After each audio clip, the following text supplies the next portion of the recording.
চলো খাই।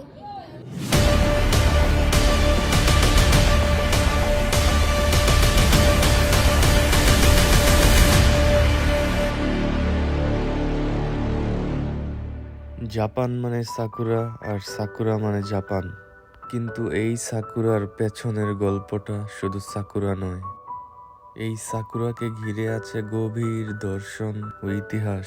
জাপানে প্রাচীনকাল থেকেই মানুষরা বিশ্বাস করত তাদের এই সাকুরা গাছে থাকে তাদের দেবতারা। তাই প্রাচীন কৃষকেরা সাকুরা ফুল দেখে ধারণা নিত তাদের ফলন কেমন হবে।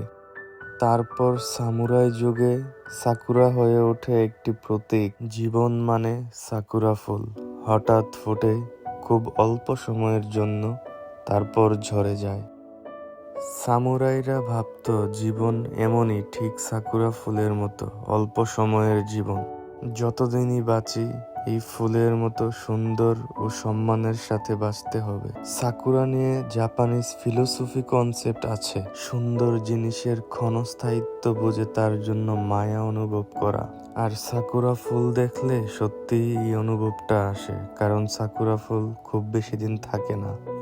এই অনুভূতি থেকেই পরিবার, প্রিয়জন, বন্ধু বান্ধব নিয়ে সাকুরা গাছের নিচে চলে আসে। কর্মজীবনের সমস্ত ব্যস্ততাকে পিছে ফেলে জীবনকে একটু উপভোগ করার জন্য। তাই আমরাও আমাদের ব্যস্ত জীবনের অল্প একটু সময় এই সাকুরা গাছের নিচে ক্ষণস্থায়ী জীবনের অল্প একটু সময় উপভোগ করলাম।